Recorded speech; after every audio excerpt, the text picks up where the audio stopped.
Welcome to OAA Now, your home for Oakland Activities Association news and information. Here's your host, Sammy Taramina. Welcome to OAA Now. I'm Sammy Taramina, blog with the Dragons Den, blog of Inside the OAA, and one of the hosts between Taramina and Orion Neighborhood Television. I'd like to welcome our friends watching Oxford Community Television and also those watching on YouTube. We've got an interesting show to talk to you about today. Preview a little bit of the baseball softball quarterfinal. We'll go more in depth about it, but won't go more in depth. But it'll be interesting with those two teams, with Rochester baseball and Clarkson softball in the state quarterfinals. We got districts up now for basketball and volleyball. We'll go more in touch the next few weeks, and also we got some football news to talk about as well. So let's go to our big story. Of course, it is surrounding around football. The Berkeley Bears have hired a new football coach to take over that program, and his name is Billy Keenist. And a lot of people around here know Billy Keenist from his days at Oxford. And with Keenist, he spent 1 year he spent 2 seasons at Troy Athens, being their offensive coordinator. So this is a very interesting move. He takes over for Chris Sequoia, who abruptly stepped down a couple weeks ago. I don't know why he stepped down, but it's very interesting. I thought Ray Ozawski would have been a perfect fit for this team. So when you look at this hire, this is basically a hire from outside the box, and you look at how this hire. And the reason why this is a hire from outside the box is because, Keenist is pretty much new to the system, pretty much new to the community of Berkeley. When you look at that hire, it's like another hire of a Josh Hepner / Bud Riley coaching tree going down to going somewhere else. Let's remember Kyle Riley, Bud Riley's son at Oxford, is the head football coach at Hazel Park. And now you bring Billy Keenist, another assistant of Riley, former assistant of Riley, played under Riley. He was an assistant for boys basketball under Steve Laidlaw at Oxford. Of course, and then of course he served 2 years as Troy Athens offensive coordinator. He's going over there to going to Berkeley to take over that team. So He's been well known, especially around the OAA. Now, he takes over a football program that's been pretty successful lately, going 21-11 the last 3 seasons, including a stretch where they went 9-3, where they went to the regional final. When you look at that one, Berkeley's had a lot of success, and they're counting on Keenist to keep continuing that success over at Berkeley. I think when you look at Berkeley, it's an interesting job, because when you look at Berkeley, very supportive community, very supportive people down there. It's a very interesting move to bring in an outsider like Billy Keenist into the fold, into the for the Berkeley Bears. And you look at this hire, it's pretty interesting. Now Berkeley moved up from the blue to the white, that is going to make things, I think, a little bit tough for Keenist. And the reason why it's going to be tough for Keenist is because you have to play, instead of playing the teams like Avondale, Hazel Park, Ferndale, Pontiac, etc., you're playing against teams like Oak Park, Harrison, Seaholm, Groves, Rochester, Stony Creek, then Troy. So it's going to be pretty much a very tough sled for Keenist this year. I think this is a good hire in the long term.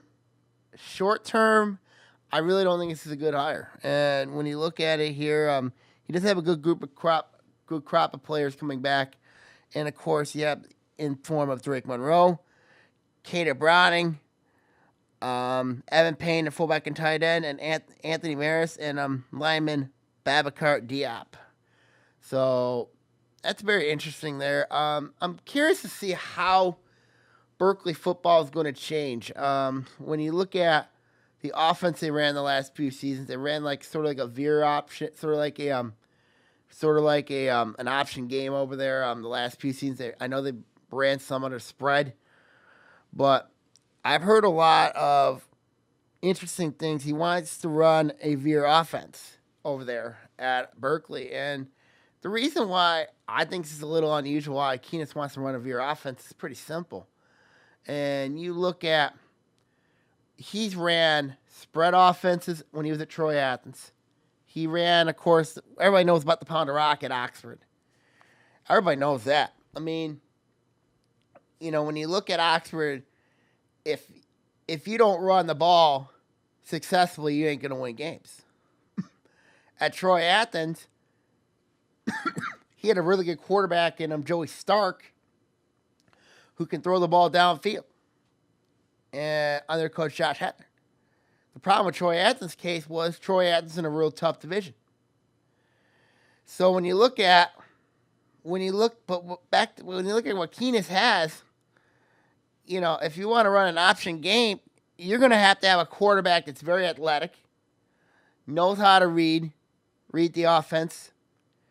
I mean, I wouldn't rank Berkeley's new veer offense to be as successful as, like, let's say a Adams under Tony Petrino or a Seam under Jim Dewald,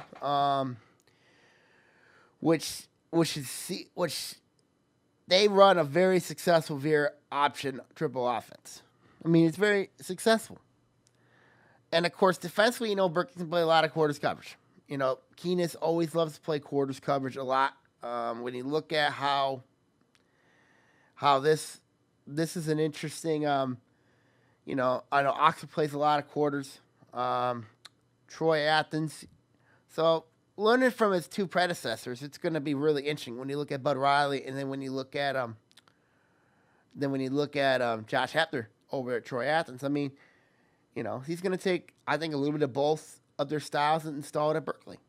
And and I hear, when you look at what happened, I mean, this is an interesting hire. I mean, I just think that Keenis is a really good coach, good man, but he's walking into a really, really tough situation at Berkeley. Because I know Berkeley's had a lot of unrest surrounding it. I mean, there have been a lot of changes in that school surrounding the team, and it's affected the players. Of course, David Karwinski, one of Berkeley's supposed top players, ended up transferring, went to Rochester. And you look at, and then, of course, the schedule. And I mentioned earlier in the pod, I said the schedule for this team is going to be very difficult. They do open up with Farmington at Hurley Field, and I think that's going to be a measuring stick test for Berkeley. And the reason why it is going to be that is because, Farmington's got a good football team. I mean, Farmington's going to have a pretty good football team this year, but they got some questions. When you look at, and then, of course, when you get into league play, if you win that game, it should give you a positive start in the season. Now, Farmington, they're in the blue division. There's no doubt about that. But a lot of people tell me Farmington's one of the top teams in the blue because of their depth. I don't trust that, with Farmington. But if Berkeley can get a win against a good opponent, and they can continue the ride of momentum, then they're going to have to play well against some teams like Troy Athens, like Oak Park, Hazel Park. You can pretty much count those as losses. Seaholm, you might as well give them a loss there. Groves might give them a loss there. This team might not make the playoffs this year, and that's unfortunate. When you look at, I've looked at this team and I said, is there any way that this team can win at least 4 games? I mean, I don't know if this program can win 4 games with that schedule. And it's a tough situation. And then you're going to have a lot of unrest surrounding the parents over there. I've been hearing a lot of rumblings. There's been a lot of unrest there. So when you look at it, changing the culture, changing the system, I look at what Chris Sequoia did over there when he was there at Berkeley, taking over for I think it was Jeff Burnside, who is now at Novi, and he turned around that program. He had a rough first season. Then the next 3, he went 21-11. But this is like a whole new culture change, and I don't know how they're going to respond to it. I've had talks with other coaches around the area, and people ask, people ask, how do you think the Keenest move is going to go? Some of them call it a great hire, that he's well deserving to get to know that that football program, is going to be on the right track. I have to take the latter and say, in the long term, I think it's a good hire, but it's in the long term. The short term, not so much, because when you look at, I think he's walking into a hornet's nest, and the reason why I said that is because of what has been going on in the off season to what I've been hearing over there at Berkeley, and it's not been good. So when you look at the situation, how that unfolds, if Keenest can win if he can win 5 games there, and sneak in the playoffs, it's a successful season for Berkeley. But when you look at the circumstances of what he's got to address, he's got to fix the culture of that program. He's going to change the culture of that program. He's changing the offense around to a veer offense, which I think is a big mistake. And then, of course, I personally think Keenest should basically go with the stuff he knows, and what he was taught with by his predecessors, Bud Riley and Josh Hepner. The pound the rock and also the spread. They've worked for him. So when you look at this hire, short term, this is a terrible hire, because when you look at all the other moves, all the other coaching hires around the area, of course, Lake Orion with John Blackstock, Farmington with Corey Sikorak, both of them went in-house. Troy with their hire. God, I can't remember the guy's name, but they all went in-house. And then North Farmington's hire Bob Chizza. This is an interesting hire. To go outside box and hire Keenest. Now, was he the best available? I don't know. I know he applied, got the job. He's learning a lot about the Berkeley culture, learning from it, because I know Chris Sequoia still works at Berkeley. So he's taking a lot of pointers, a lot of advice, which is what you do if you're a new coach. And you look at this hire. There's going to be a lot. If this program starts losing, there's going to be a lot of heat on Keenest. There is going to be a lot of heat. I know the guy pretty well. I know the guy from his days at Oxford. I know the guy from Troy Athens. Good coach, good man. But I just think that I think he's walking into a hornet's nest. To coach this team. And Berkeley right now, Berkeley just got bumped up to white. You're playing a tough schedule. You open up with Farmington in August. So when I look at this hire, maybe it wasn't a good hire after all. Maybe it wasn't. But it's very interesting. It's an interesting hire. Because when you look at it from this perspective, long term, it's going to help them.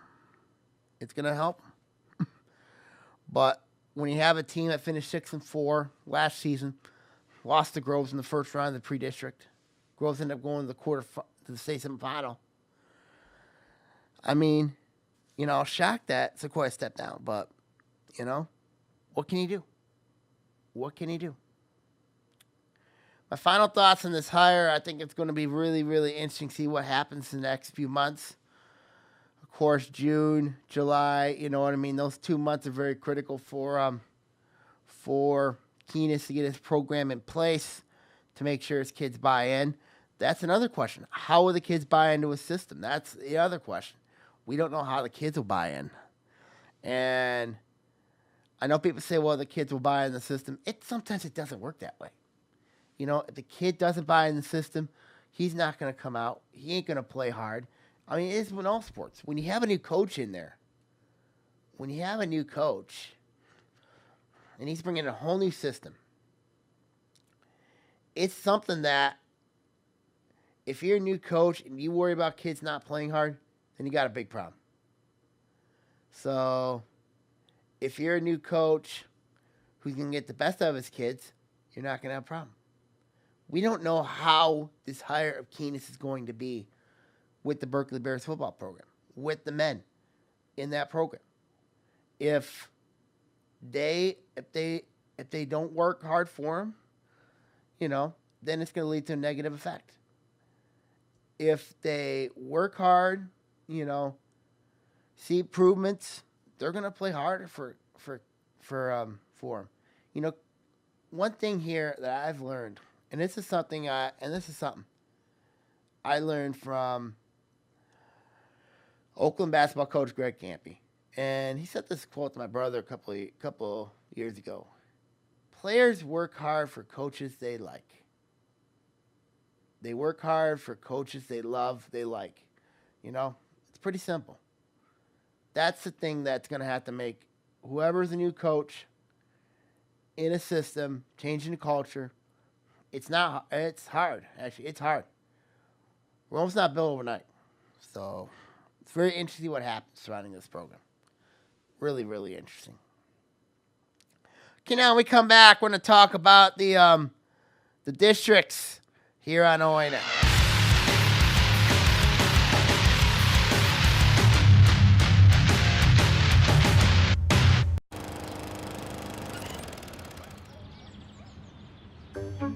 You'd do anything to take care of that spot on your lawn. So why not take care of that spot on your skin?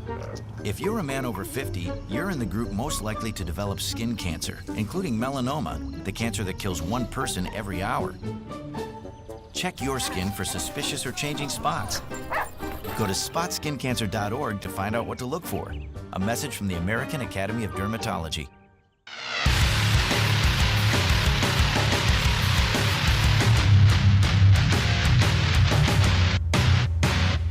Welcome back to OAA Now. It's Sammy Termina here. Of course, big news around the MHSAA over the past week. They released the basketball and volleyball districts, and they're very interesting to say the least. We'll go more in depth about it next week, but we'll give a brief surrounding about how these districts will affect some teams. Of course, they are totally different from. I mean, it's kind of different because they're not. Because all the sports are not technically together. When you look at, there are several teams that are in one district for volleyball, and then they're in a totally different district for basketball, and then of course you look at others surrounding these districts. I mean, you know, they've been moved around a lot. I mean, and I think a lot of that has to do with the emergence of a couple schools moving up, such as New Haven for boys basketball moving up to Class B. We'll go over New Haven in a minute, and of course Hazel Park's move eventually up to Class A. So, you know, and of course, you know, we'll see what happens. Let's go from Class B to Class A, and this is an interesting district because, you know, we're going to go over here. This is the district where Pontiac's going to be in, and you look at this one here. This is District 50. Of course, this is a district where you're going to have Pontiac Notre Dame Preparatory, Algonac, Blue Hills, Cranbrook, Kingswood, Macomb, Luther, North. They're going to be in there for all three sports: volleyball, boys basketball, girls basketball, and then New Haven for boys basketball. And, you know, when you look at it from this district, I mean, Pontiac, of course, we know about the enrollment downside from, I think they're going to have 848 students next year. And you look at Pontiac from a league perspective, they're in the blue for volleyball, they're in the blue for girls basketball, and they're in the blue for boys basketball. So, when you look at the competition standpoint, it's very, very interesting to say the least. I mean, when you look at in this district, you're going to have Pontiac Notre Dame Preparatory and all the games are going to be at Pontiac Notre Dame Prep. So this is going to be a really, really, I think it's going to be a tough chore for Pontiac to be in this district in all three of these sports, because you look at volleyball, Pontiac Notre Dame Preparatory, they're always a state power. They are always a state power, and and then you don't know how good that they are going to be. And you look at how that situation is. I mean, I think, Pontiac Notre Dame Preparatory, they're always a good volleyball program. They're always pretty good. They're always one of the top teams in the state. Well, it's for sure one of the top teams in Class B. Girls basketball, I think this is where the best chance for Pontiac Notre Dame Preparatory to win their district, because they've always been in a district the last few years that has always been involved Detroit Country Day. And when you look at how that unfolded, I mean, it always has the end well for the Irish. The Irish have always had good basketball programs, but they've always had their season end by Birmingham Detroit Country Day. Now, Birmingham Detroit Country Day is in a different district. We'll go over them in a minute. But either way, I think this is the best chance for Pontiac Notre Dame Preparatory to win their girls basketball district, even though Algonac is going to be a team that's going to give them problems. Algonac's one of those top teams in the Blue Water Conference that can give teams fits. I mean, so interesting move here. And then, of course, the boys basketball situation for Pontiac boys. They have a chance, but I just don't see anybody getting past New Haven. New Haven's defending Class B state champs. You have Romeo Weems on that team. Romeo Weems is playing on the USA 16 and under basketball team over there. This is pretty much a no-win situation for Pontiac or anybody in that district. I mean, Pontiac Notre Dame Preparatory will compete, but this is truly a no-win situation for the Irish and for the Phoenix. So this is going to be a really, really. We'll go more in depth about it next week. So, so we'll go briefly into detail surrounding these districts. So, really interesting how that unfolded there, but it's going to be a really tough task for Pontiac in District 50 in Class B. Class B, I mean, let's stay in the Class B, of course. Here is District number 49, of course, involves the Ferndale Eagles. The Eagles of Ferndale, they're in a district with Ferndale University, Clawson, Birmingham Detroit Country Day, Centerline, and Madison Heights Lamphere. And you look at this district, I mean, Ferndale University, along with Centerline coming over from this district, kind of makes a lot of sense to, because they've been in Detroit the last few years. They've been taking on teams from Detroit the last few seasons. Now they're in a district. They're going north with with Clawson, Madison Heights Lamphere, and Birmingham Detroit Country Day. Of course, they've been in the district for the last, I think, last 10 years. And, it's going to be very interesting. It'll be very, very interesting. When you look at volleyball, I believe this Ferndale volleyball's got a chance here. They got a chance to do some damage. They can do very, very well here. They're going to have to play well. They're going to have to compete well. I mean, this is a team that I think is going on the way up. I think they're on the rise, and I think they're gonna surprise some folks in that district. I mean, Birmingham Detroit Country Day, this is a team that's not been a consistent volleyball program as of late. So this will be very interesting, but I think home court will help them here in this district. I think the favorite here has got to be Clawson, and you got to look at how that program is. That's a volleyball program on the rise there at Clawson. I know the JV volleyball coach there very well, Chrissy Henney. Very good coach. Knows how to build their kids. Knows how to win. Of course, a Clawson volleyball program is on the way up, I think, personally. And you look at that program. With the talent they have there, I think they're gonna do some damage. I really do in that volleyball district. it wouldn't surprise me if Clawson wins that district. Ferndale will have a say about it. I don't think Ferndale University, Madison Heights, Lampier, or Centerline have a chance. I mean, but when you look at the situation now that Pontiac Notre Dame Preparatory is out of that district, I think it helps a team like Clawson.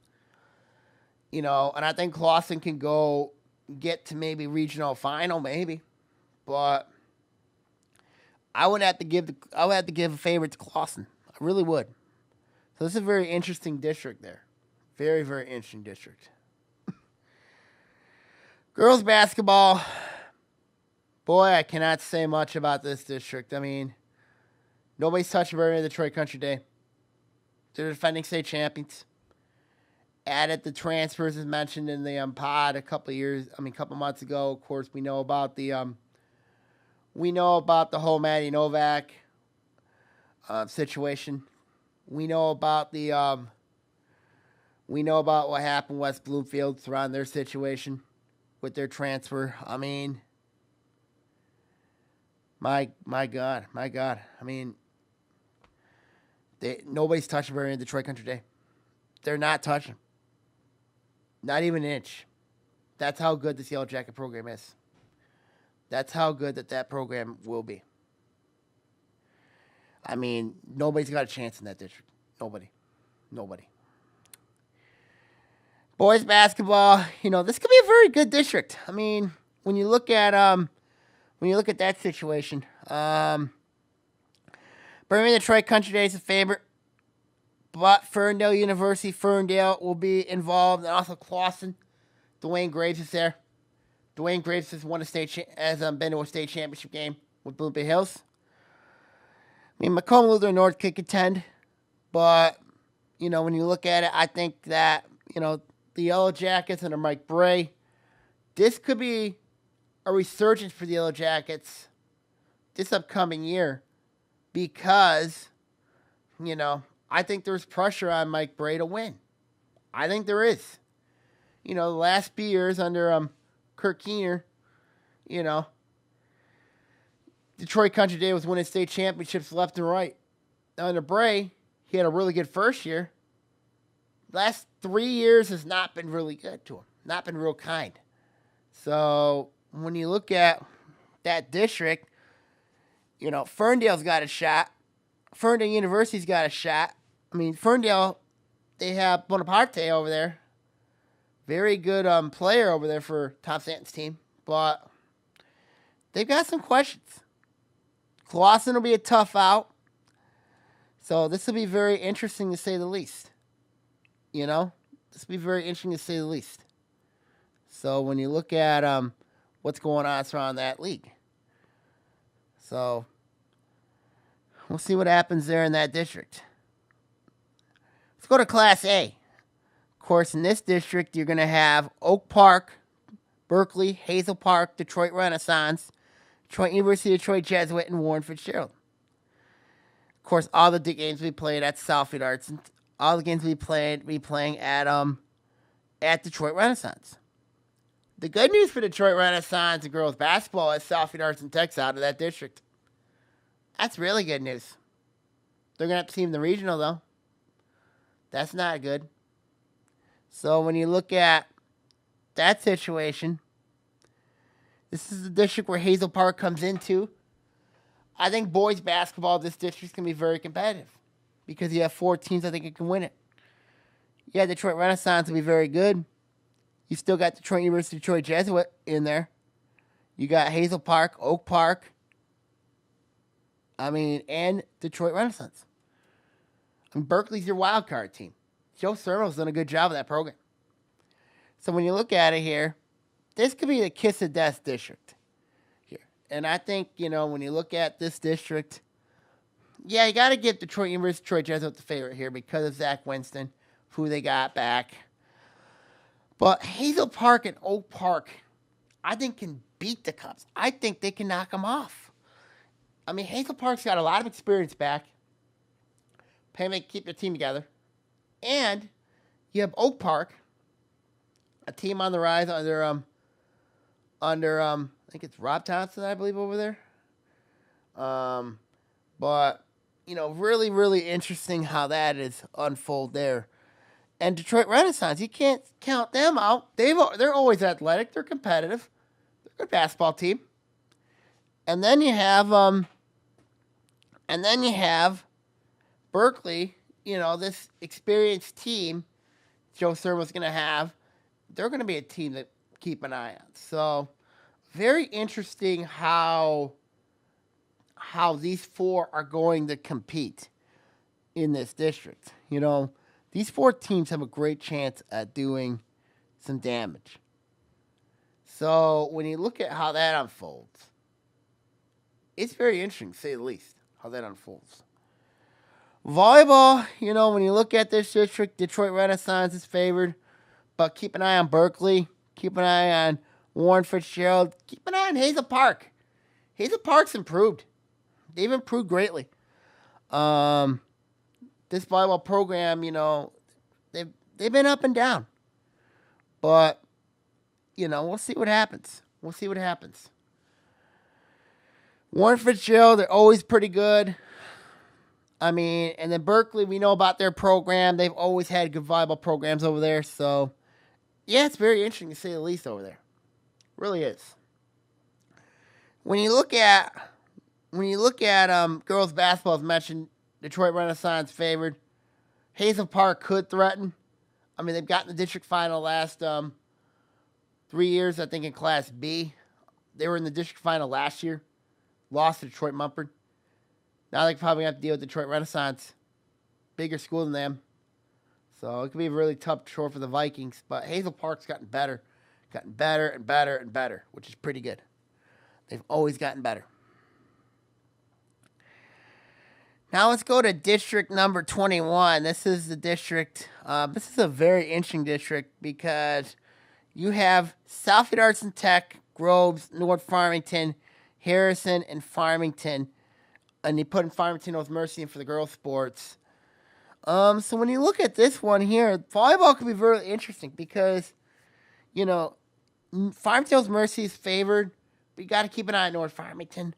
North Farmington is a team that can do some damage. Groves, if together, they can be a dark horse team. Harrison, we know this program, they can be a wild card team despite the fact they lost Stephanie Jakovich to graduation. Michael Love's done a really good job with that program over there, but they're moving down a division from the red to white. They could do some damage, Southfield Arts and Tech could threaten. Farmington could threaten. Who knows? But in that district, you got to give an edge to Marlins. Raiders are the next best in that district. So, it's kind of a really interesting district. Kind of not surprising in that volleyball side of things. Now, the basketball side of things, if you're Jeff Simpson, I'm saying to myself, what did I get myself think of? What am I getting myself think of? And the reason why is this. You have the possibility of having Farmington North Mercy, coached by Gary Morris on one side, and then Southfield Arts and Tech on the other side. And you're going to have to see maybe one of them or maybe both of them. That's not good. You look at this team, Southfield Arts and Tech. Let's remember, this is a basketball team that won a district final on the road in Detroit Renaissance last season.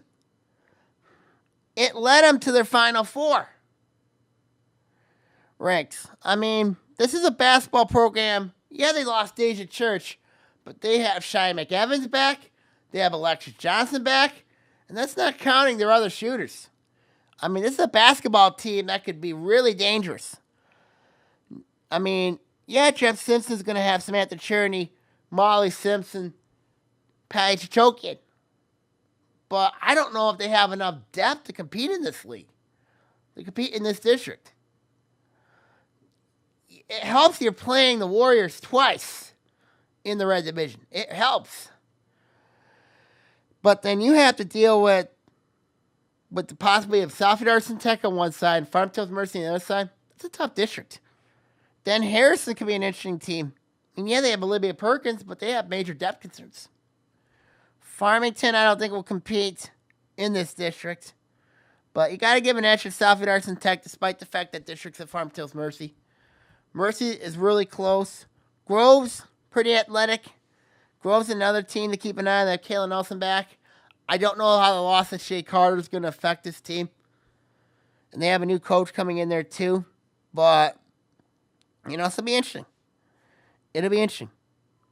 And, of course, the fact that that district's at Southfield Arts and Tech. So that basically means Negotiation's pressure trap defense, the famous Negotiation pressure trap defense, that'll be severely tested in this district. Severely tested. Boys basketball, North Farmington favored. Keep an eye on Southfield Arts and Tech, Farmington, Groves. They have some chances. We'll go more in depth about that next week's pod.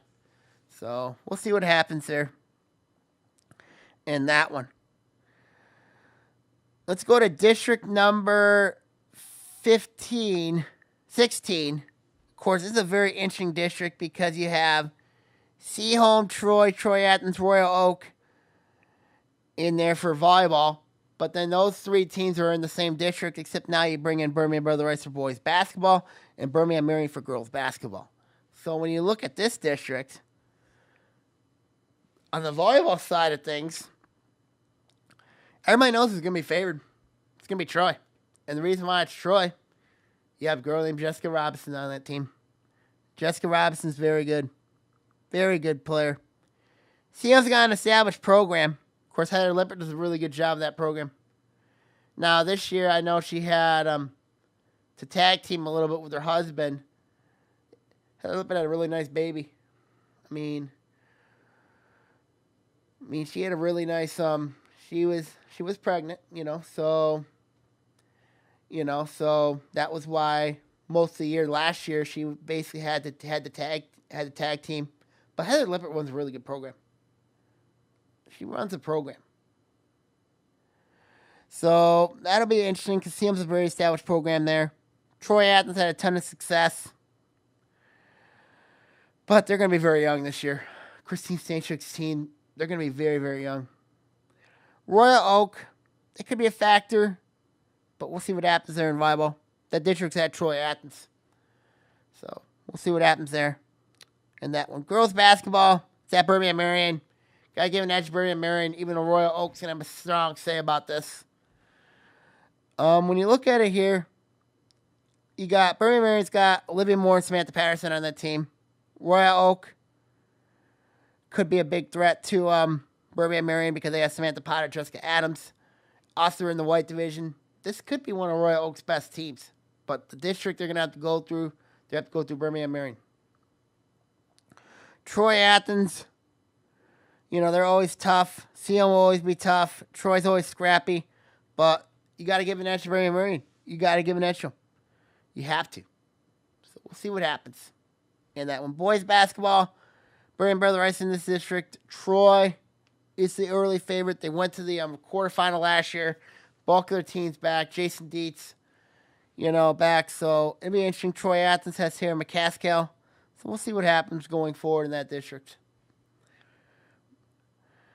So let's go to the district number 15. In this district, you have Avondale, West Bloomfield, Bloomfield Hills, and Waterford Mock competing in all three. Adams for volleyball only. Waterford Kettering for both basketballs. Birmingham Marion for volleyball. And Orchard Lake St. Mary's for boys basketball. That's a tough district. Interesting district, to say the least. Volleyball, you got to give an edge to Birmingham Marion. I think Bloomfield Hills will contend in this district. Adams, Waterford, West Blue. We'll see what happens here. In this district. From a volleyball perspective, I think they will contend in this district, but I don't think they're going to threaten. I think we're looking at an eventual clash between Bloomfield Hills and Birmingham Marion. We're looking at that clash between those two teams. Girls basketball outlook, you got to look at Waterford Kettering as a favorite. Avondale, I think, will seriously contend in that district. if healthy. If not, I think it's all Kettering. Bloomfield Hills, I'm concerned about their inside game, inside presence. So that's going to be really, really a challenge for them. So when you look at that, that's going to be very much a challenge for them. Boys basketball, everything's setting up between a rematch between West Bloomfield and Orchard Lake St. Mary's. Bloomfield Hill's not that good. I don't think they're going to be that good. Avondale could be a dark horse. Waterford Mott's an interesting team to keep an eye on. They have a new coach in there, Dave McGlown. They got some talent over there. But everything's setting up between... Waterford Kettering's a veteran-heavy team, but I know last year they shouldn't have been in the district final. So, not being mean there, but, they should not have been there last year.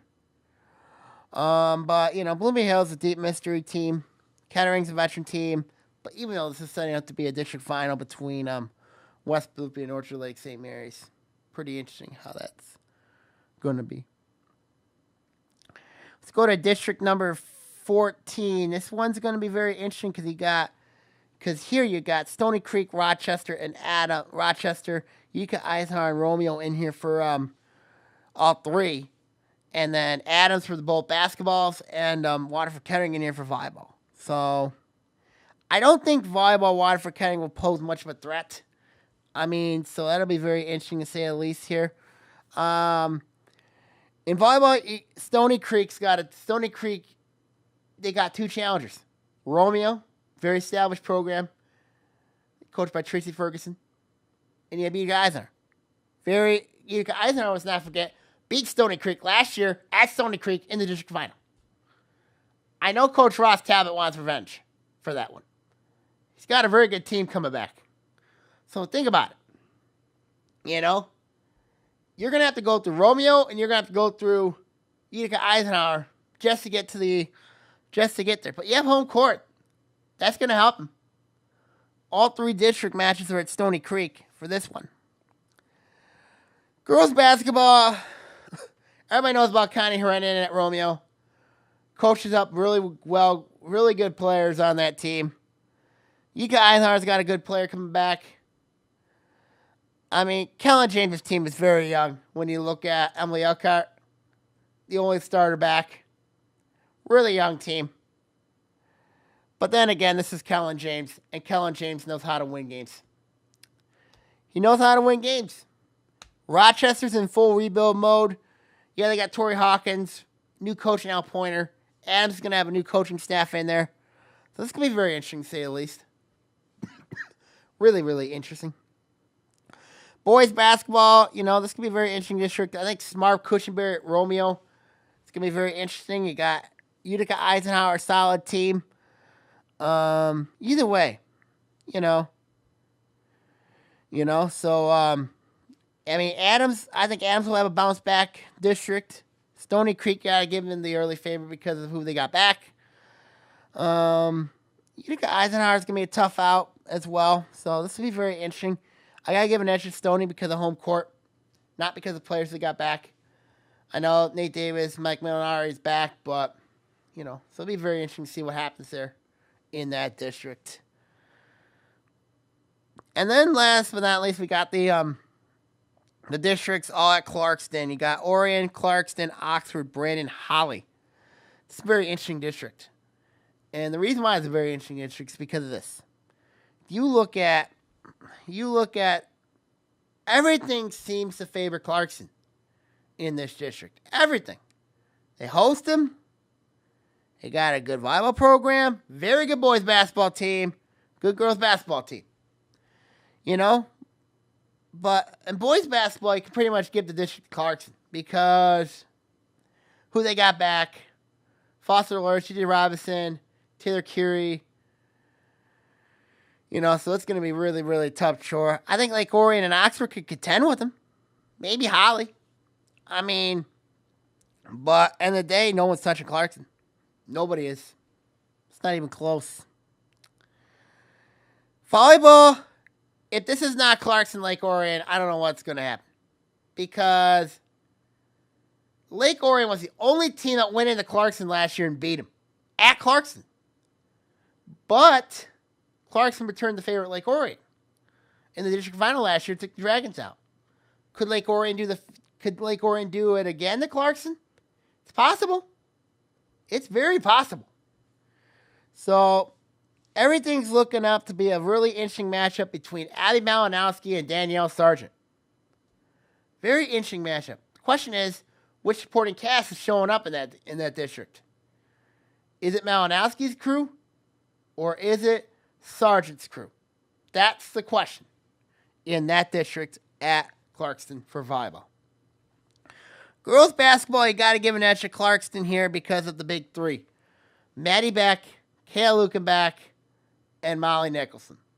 However, if the Dragons Lake Orion is the most interesting team in this district, and the reason why they are is because they did bring in a new coach in Mike Griffin. Can this team believe in his system? That is the $1 million question. If this team can believe in Mike Griffin's system, can he gain the trust of the girls? If he can gain the trust of these girls and they believe in his system, Lake Orion's going to seriously threaten in this district. Seriously threaten Clarkson in this district. If not, then this is a Clarkson blowout. And that's the thing. The girls on that team have to trust Mike Griffin. They have to. If they don't, it could get really ugly real fast. Clarkston, of course, this is a team. They've got the big three. They've gotten a supporting cast developed. This is going to be a very interesting team. I think what helps if you're Lake Orion is you're playing Clarkston twice in the red. Oxford's an interesting team here because of Rachel Breyer. Rachel Breyer, good coach. I think she's going to do very, very well in this district. Holly has some athletes, but I'm not sure if they're going to compete in this district with the big three teams. And then you have 3 OAA teams. And then you have Brandon. I don't think they have a chance. So this is pretty much a really interesting girls basketball district. As again, we'll go more in depth surrounding this district. We'll go more in depth with this we'll go more in depth with the districts on next week's podcast. But we're giving you all an idea of what's going on surrounding this move. So, when you look at this district. Okay, now my final thoughts. It'll be very interesting to keep an eye on. As I said, keep tuning the blog, keep tuning the OAA Now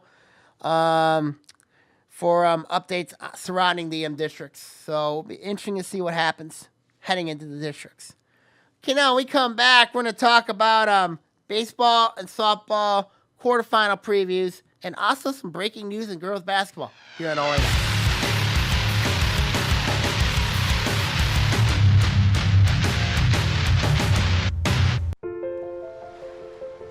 If you keep tanning, indoors or out, the effects of harmful rays will show up on your skin. Wrinkles, age spots, and an increased risk of melanoma, the second most common cancer in women 15 to 29. Stop tanning. Time may not be on your side. Learn how to protect your skin at spotskincancer.org. A message from the American Academy of Dermatology.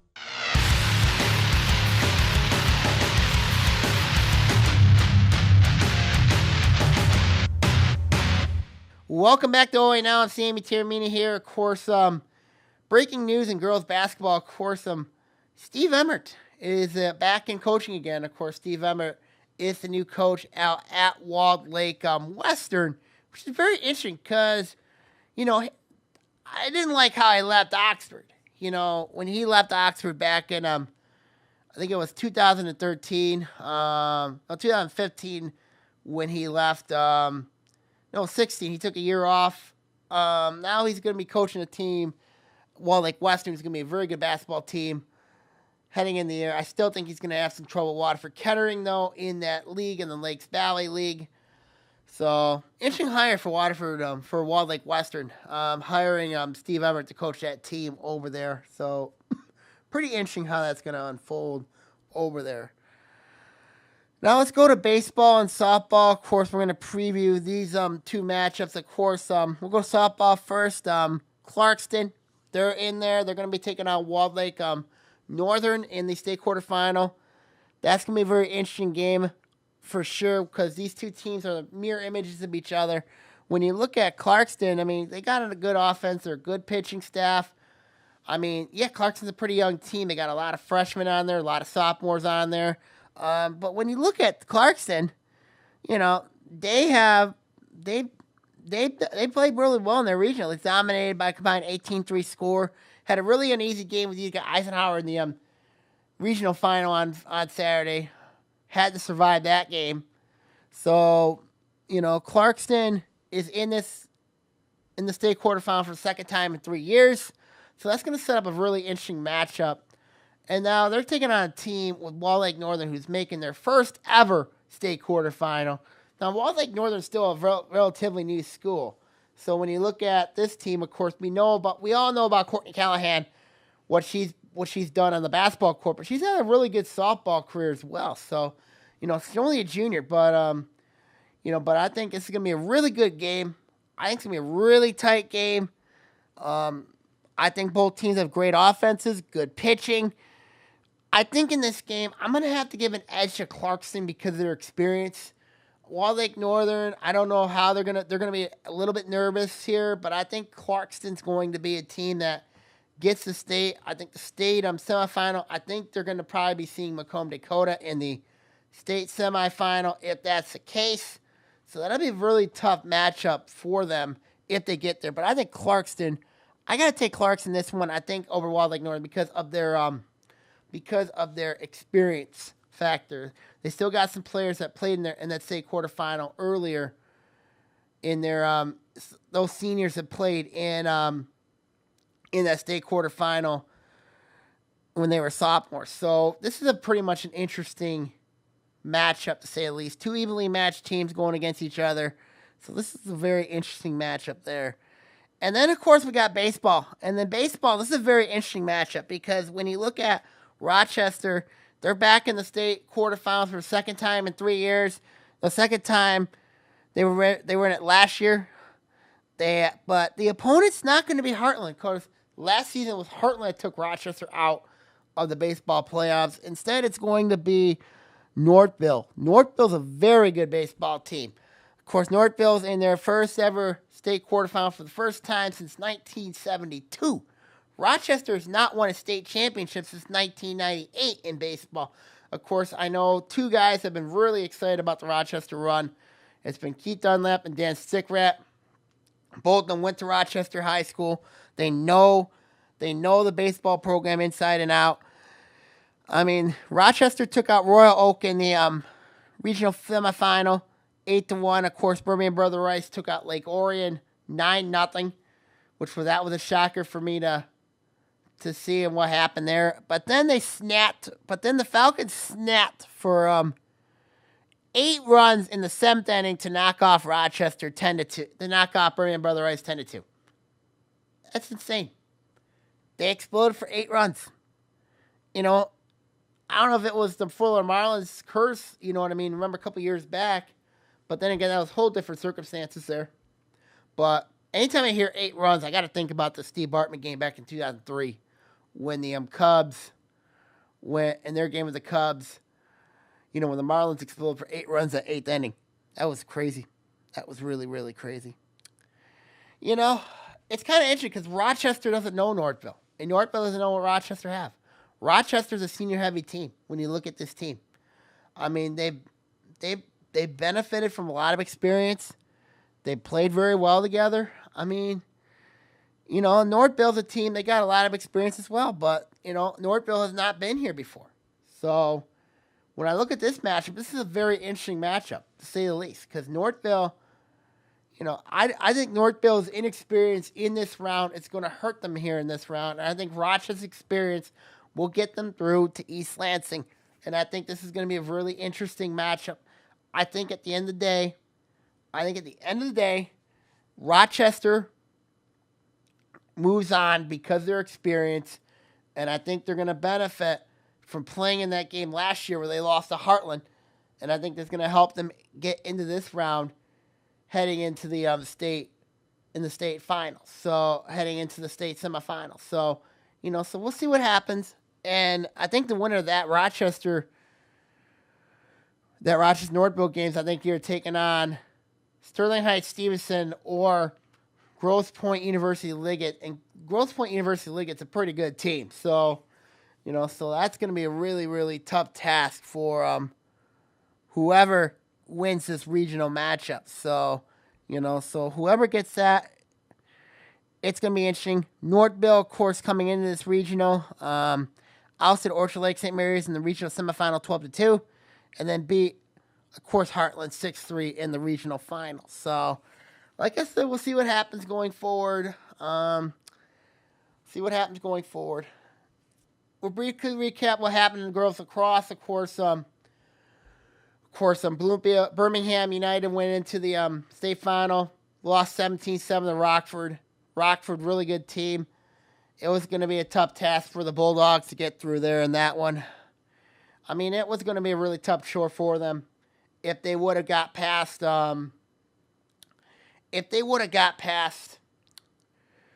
Even when they got past Heartland, I thought I couldn't believe they got past Heartland, but it ended up, unfortunately for them, they ran into a very good Rockford team, and Rockford, had a really good first half. They showed their will.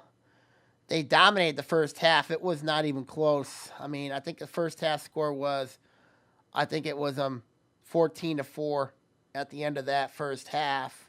So they used that first half to win over the Bulldogs. Of course, for Birmingham, it's another tough loss to Rockford. So, let's see what happens. Of course, we are in the final week of school, of course, which means a lot of summer camps are starting up, which means a lot of opportunities are coming up. I mean, like a lot of the kids are in heading to summer vacation.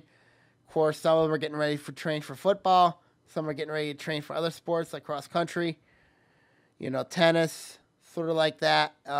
So we'll see what happens. This is, of course, the final week of the high school season. Of course, here in the podcast, we always stay on the OAA no matter what season we're in, whether it's fall, winter, spring, or even in the summer months. Of course, when the summer months is when it gets the most interesting and all that. So we'll see what happens going forward. And we'll see what happens. With how the season's going to unfold heading into the 2017-2018 school year. So, I want to wish the senior class, every senior class, all 23 schools, congratulations for seniors for graduating. You're going to be alumni at your schools, and you're going to be heading into bigger, better things. So, so we'll see what happens going forward, with what happens. So, okay, now everybody, I'm going to sign off here. Next week's podcast, we will go more in depth around the basketball and volleyball districts, and also recap the baseball, softball quarterfinals and finals action from baseball. And softball. So, okay, now everybody, I'm signing off here. Everybody enjoy the week. Stay cool, stay hydrated, enjoy the rest of your week. Goodbye, everybody. See y'all next week. OAA Now is produced at Orion Neighborhood Television, Lake Orion's community media outlet. To learn more about ONTV, visit our website at www.orionontv.org or call us at 248-393-1060.